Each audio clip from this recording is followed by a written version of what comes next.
बड़ी जानकारी इस वक्त मिल रही है। इजराइल के नेगेव शहर पर भी हमला किया गया। जेरूसलम, हाइफा और इसके साथ ही तेल अवीव की तस्वीर आपने देखी, लेकिन ये भयानक मंजर देखिए, मिसाइल ने डायरेक्ट हिट किया है। यहाँ पर भी ईरान ने बैलिस्टिक मिसाइल का इस्तेमाल किया है और इसी बैलिस्टिक मिसाइल से इजराइल के नेगेव शहर पर एक बड़ा हमला बोला गया। अंधेरा आपको आसमान में नजर आ रहा होगा, लेकिन जैसे ही मिसाइल यहाँ पर टारगेट करती है, 1 सेकंड की रोशनी और उसके बाद पूरा का पूरा इलाका एक बड़ी धमाके की गूंज से यहाँ पर किस तरह से गूंज उठता है और लोगों में इस वक्त बहुत ज्यादा डर का वहां पर माहौल है। इस तरह की खबर मिल रही है। वहीं वेस्ट बैंक में धमाके की आवाज दूर तक सुनाई दी है। कई इमारतों को नुकसान पहुंचा है। यरूशलेम में भी बॉम्ब धमाके के बाद दरअसल सुरक्षा कड़ी कर दी गई। फिलिस्तीन में वेस्ट बैंक के नाब्लुस में एक भीषण विस्फोट की खबर सामने आई है, जिससे इलाके में अफरा तफरी मच गई। धमाके की आवाज दूर दूर तक सुनी गई और सुरक्षा बलों ने तुरंत इलाके को घेर लिया। धमाके से कई इमारतों को नुकसान पहुंचा है। हालांकि हताहतों की संख्या की आधिकारिक पुष्टि नहीं हुई है। इसी बीच यरूशलेम, इजराइल में भी बम धमाके की खबर है, जहां धमाके के बाद सुरक्षा व्यवस्था और सख्त कर दी गई है।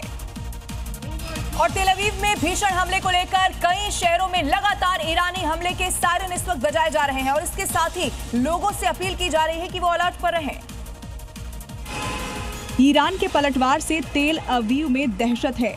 ईरान की तरफ से बड़े हवाई हमले के खतरे को देखते हुए तेल अवीव में सायरन बज रहे हैं। महिलाओं को यहां बंकरों में रहने की सलाह दी जा रही है। इस बीच आयरन डोम ने ईरान की कई मिसाइलों को भी तबाह किया है। शहर में अलर्ट के सायरन की गंज सुनाई दे रही है। पूरे शहर में तनाव है। लाखों लोग बम शेल्टरों में शरण लेने को मजबूर हैं। शहर के ऊपर आसमान में कई धमाके सुने गए हैं। इजराइल के आयरन डोम और एरो डिफेंस सिस्टम ईरान की बैलिस्टिक मिसाइलों को हवा में ही नष्ट करने की कोशिश कर रहे हैं।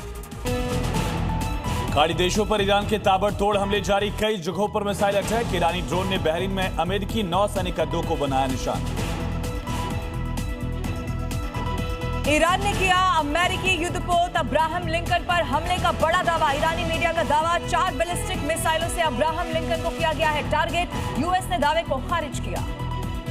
वहीं ट्रंप का दावा, अमेरिकी सेना ने ईरान के 9 जहाजों और नौसैनिक भवन को किया नष्ट। ट्रंप ने कहा, रिवोल्यूशनरी गार्ड और ईरानी सेना हथियार डाले, वरना मौत से सामना निश्चित।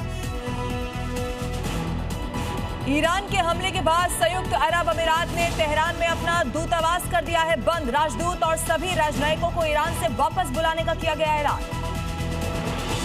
इजरायली पीएम नेतन्याहू ने अपने रक्षा मंत्री, आईडीएफ के चीफ ऑफ स्टाफ और मोसाद निदेशक के साथ की सुरक्षा बैठक। नेतन्याहू ने सेना को ईरान पर और तेज हमले करने के दिए निर्देश। प्रधानमंत्री नरेंद्र मोदी ने इजरायली प्रधानमंत्री नेतन्याहू और यूएई के राष्ट्रपति से बात की। पीएम मोदी ने यूएई पर हमले की निंदा की। मिडिल ईस्ट में तनाव के बीच पीएम मोदी ने की सीसीएस की बैठक। पश्चिमी एशिया की स्थिति और भारत पर इसके असर पर चर्चा हुई। राष्ट्रपति द्रौपदी मुर्मू आज दिल्ली लखपति बिटिया योजना का करने वाली है शुभारंभ। राष्ट्रपति मुर्मू मुफ्त एलपीजी सिलेंडर योजना भी करेंगे शुरू। गाजियाबाद में पुलिस मुठभेड़ में मारा गया यूट्यूबर सलीम पर हमले का आरोपी बदमाश जाशीन। मुठभेड़ में 2 पुलिसकर्मी भी घायल। वेस्ट इंडीज को हराकर टी20 वर्ल्ड कप के सेमीफाइनल में पहुंच गई है भारतीय टीम। अब 5 मार्च को दूसरे सेमीफाइनल में भारत की भिड़ंत होगी इंग्लैंड से।